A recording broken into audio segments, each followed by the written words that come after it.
Women everywhere seem to share a common problem. There's just never enough time in the day, darn it, and never enough time to check everything off your to-do list. But Studio 5 friend and busy mom, Jamie Cook with Wander and Scout, has made it her personal goal this year to get more organized, and she's here today to share the principles she is trying to tackle that hopefully we all can learn from. I've already been learning along with you. Following on Instagram, you're being really open, kind of throwing back the curtains and saying, this is my life and I'm setting out to fix it. What prompted you to do this? Because my life is in chaos, Brooke.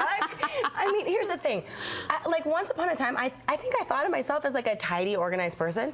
And then I got all these kids somehow. I acquired all these children. And I'm like, I don't even know what the heck is going on anymore.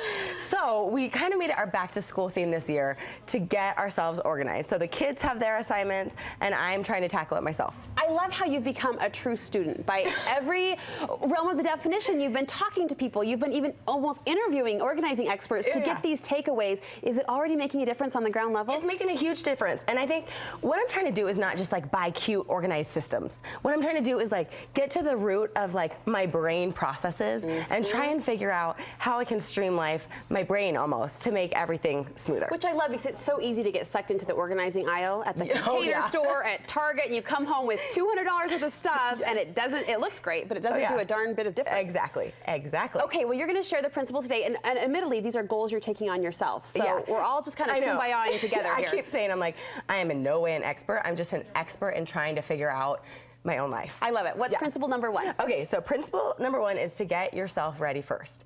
And as simple and basic as this sounds, anyone who has had kids knows that this can be like an absolute marathon. I mean, it's like an Olympic event sometimes just to get yourself ready first. But it makes such a huge difference. It's like they say when you go on the airplane, put your oxygen mask on first before you put it on your kids.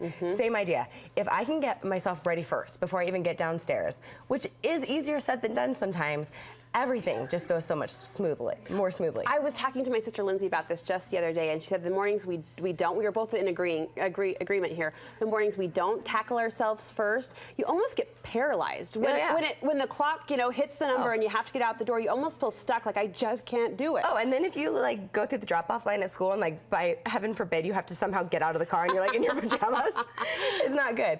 And also, especially when you have a new baby, which you know all too well about, it's like you don't even feel like you're in the land of the living sometimes. You don't control your clock. Period. No, not at all. And so if you can just get a 2-minute shower and put on a little lip gloss, maybe a little mascara, just spend 5 minutes getting ready. Maybe let the baby sit in the crib for just a second and cry just a second so you can just put yourself together. You feel human when you otherwise don't even feel human sometimes. I'm right with you. There's total payoff. What have you done to adjust your systems, your routines day to day? You mean like with each kid, or just with this whole quest for organization? You've taken on kind of systems and routines in a new way, I understand. Oh yes, totally. So I think what I'm trying to do is just like automate my schedule. So I don't ever want to be pinned down to any routine, not anybody else's, and not even one I set for myself. But I'm finding that what's happening is that all of the things in life are present in my brain at the exact same time. So I'm thinking, oh my gosh, I need to respond to the teacher's email, and I need to sign the back to school form, and I need to pick up the kids from school, and I need to do the laundry, and all at the same time in my head. They're all in the same space. They're all in the same space in my head. So I'm trying to just designate each day for a certain thing, which is like so basic, but it's kind of something a lot of us don't actually do. So for instance, like Saturdays, I clean out the fridge. Sundays, I meal plan.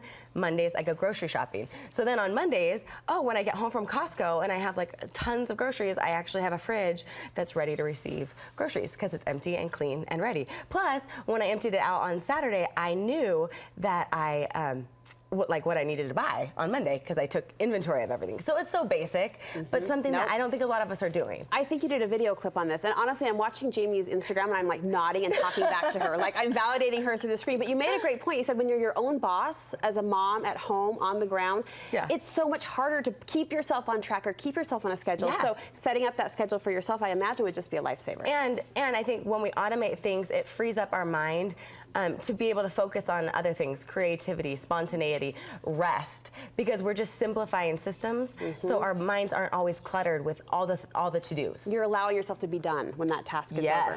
Speaking of focus, you're also focusing this year on finishing. I like this. Yes. I really like this. Okay, this is another one where I walk around my life with a million tabs open in my brain at all times. And if you walk through my house, you could follow my trail of exactly what I've been doing. It's like the gingerbread crumbs of Jamie's brain. Totally. It's like I throw the load of laundry in, but I kind of forget about that. And then I go to make my kids sandwiches, and then I mostly clean it up, but I kind of leave a little bit behind. And, you know, and so this has been probably the single best thing for me, is just to, all day long, I'm like, focus on finishing, focus on finishing. So I'm not starting 10 projects at one time. I'm starting one, closing the file in my brain, and opening the next file and moving on to it, and it's really helping. This next principle is so specific, which is actually what I love about it, and I am taking this on with you, sister. Yeah. Put the laundry away warm. Oh yeah, and I can't take any credit for this. So Marie Ricks, she taught this. She teaches this love awesome. Marie Ricks. Oh my gosh, she's so great. She teaches this great class at BYU Education Week every year, and I've gone for the past 3 years, and I sit in her class for the 3-hour block, and I'm just like taking notes as fast as I possibly can. She's amazing. She's so great, and she has a book too, so people can look her up. But this is one thing that she suggests, is she doesn't even suggest it. She's like, do it. Do it, lady. Do it. Yeah. Is to put the laundry away when it's warm, which I've been trying to do this. I don't know if I've actually accomplished it one single time, but the idea is the second the laundry goes into the laundry basket, it's like the death spiral. I know. Inevitably, I know. It sits in the master bedroom, or it gets dumped on the bed, It and then it's becomes a bedtime. mountain. It takes over. So instead, it's like, take the 3 minutes when the dryer dings to just get it out and fold it and put it away, and then it's done, and it doesn't just like Call it good. Yeah. I quote Marie Ricks on the weekly, not to take away from our task list here, but she has a saying: if you need 1, buy 2. If you need 2, buy 3. If you need 4, buy more. Anyway, I love to it. stock up and stay ahead. Oh, The woman's yes. brilliant. She is brilliant. Finally, Gretchen Rubin's 1-minute rule is on your goal list. Yeah, years ago I read this in her book, The Happiness Project, and I just love this. It's, again, like such a simple strategy. If it takes 1 minute or less, do it right the second. So some things, like responding to the email, that literally will take 2 seconds, you know? You put it off, and then it carries this weight in your mind of like the nagging feeling of to do. Yes. You walk up and down the stairs and the pair of socks are there. It takes less than a minute, grab them and throw them in there. Do it right then. Just do it right then. And then at the end of the day, there isn't 20 things that are still nagging that you have to do. I love it. Yeah. I tell you, I'm validating this girl every step of the way, and we can follow along on Instagram. Yes, at Wander and Scout. And this is a series that I'm doing just every week. I'm posting a little video of one little bite-sized thing that I'm working on that week. And I'm taking the challenge on with you. Thank you so much, Jamie. Thanks, Super Brett. fun. We appreciate you sharing.